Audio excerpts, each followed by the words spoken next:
Hi, welcome back. I grew dahlias 3 different ways this year, and I had an incredible year with my dahlias. I grew them from seed. Here's some dahlias from seed. I grew them from tubers. I'm still doing that. Here's some dinner plates. They're just coming on. And I grew them from cuttings. And so here's some cuttings along the way. This is the baggy style of cuttings, and it works really well. So I just want to take you through some of the way that I multiplied all my dahlias this year. I've actually had some sales, and most of them are gone, but I'm holding these guys back because that's my dinner plates, and I want more of them next year. So let's talk about seeds. So here, this was 5 grams of seeds, and I've got hundreds of these showpiece dahlias. Here, I grew them in a seed snail. You know about seed snail, and here's the thing on seed snails, right? Look at these. These are ready to go in the ground. I would never plant my dahlias in zone 3 here, Saskatchewan, before the 1st of June. So, 60 days ago, those seeds were in a package. That package, as a matter of fact. And here they are now. So they've been through it. Ah, man, April was brutal. You can see here where I did some pinching in April, because they were just getting leggy. For 3 weeks in a row, we had blizzards. Like every Thursday, we had the regular blizzard. Look at these. That looks like a parsnip already, a carrot. So the seed snail, what seed snails do is, they give the seedlings an incredible amount of soil to develop their roots in. And roots means tops, and tops, when it comes to dahlias, means blooms. So, the seed snail method adapted to dahlias. Look at this little guy. This looks like check that out. Looks like a potato, right? So, again, pretty rough April.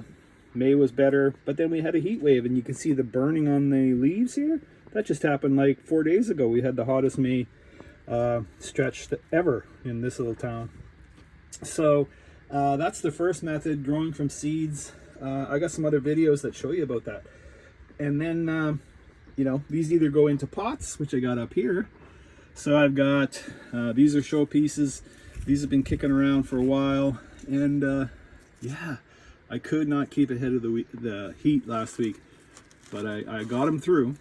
So the other method, and lots of people, think about this when they're thinking about dahlias, is from tubers. So these are some Costco tubers, and I'm actually got rid of most of these already. People seem to really like them. These are, I would just say, a decorative dahlia, right? Not really named species, but really strong, 4 foot tall, 3-4 inch blooms, and lots of different kinds. That one's called Bright. So then we go back over here. Well, where does it all start? And it starts with the tubers. So these tubers I got from a supplier. I would have liked them to send them to me a little earlier. I'm not happy about that. I asked them to get here sooner than later, and they do it in their merry time. Not great customer service.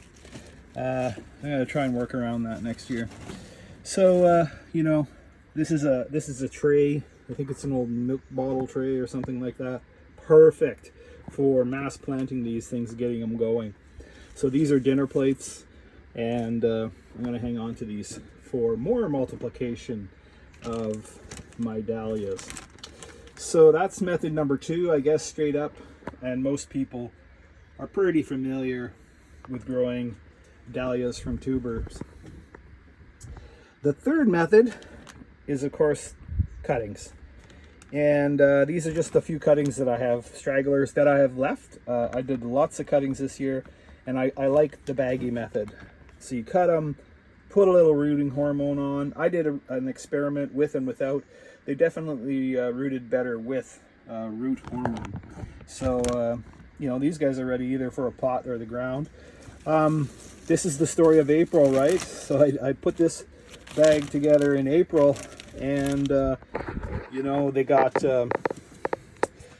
a good start, but then they got leggy. And I don't overthink my pruning of my cuttings especially, but these guys are definitely too leggy. So that's it for the legginess. So now they'll come back. In fact, they're ready to come out of there and to go into the pots. It's June, I might just throw these guys into ground. Yeah, there is some cuttings. Don't freak out. I mean, I'm not going to make cuttings out of these. I got too many already here, but you could you know, pinch those down. I've got a video up about that as well. And back to the name stuff here. So, you know, there's some really healthy stats in there. So number 1 was seeds and seed snails. Number 2 was tubers and cuttings, and number 3 is the baggy method. So I don't know, is that 2 or 3? It's really easy to multiply dahlias. Maybe it's a sickness, but I got to be straight up with you. It doesn't always work. So you know, here's some of my losers, and I'm just trying to save these guys because they got really nuked last week in the hot weather. So here's a seed snail. That's not awesome. Here's a seed snail. Yeah, it's okay, and this is more about me not repositioning them in the greenhouse.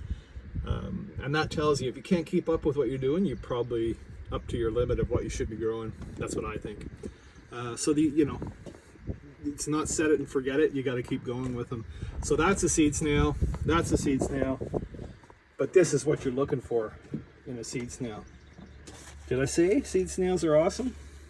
So, like, you know, you can just look at the development of these things. There's 4 in here or 5 in here, and they have produced an amazing. These are that showpiece. So I don't know what exact color there is, but they're kind of that palette there. So after I'm done this video, I'm going to spend some time taking these apart. I might roll it up for the night, and if it's dry tomorrow, these bad boys are gonna go right in the ground. So that's my quick summary of how I produced my dahlias this year.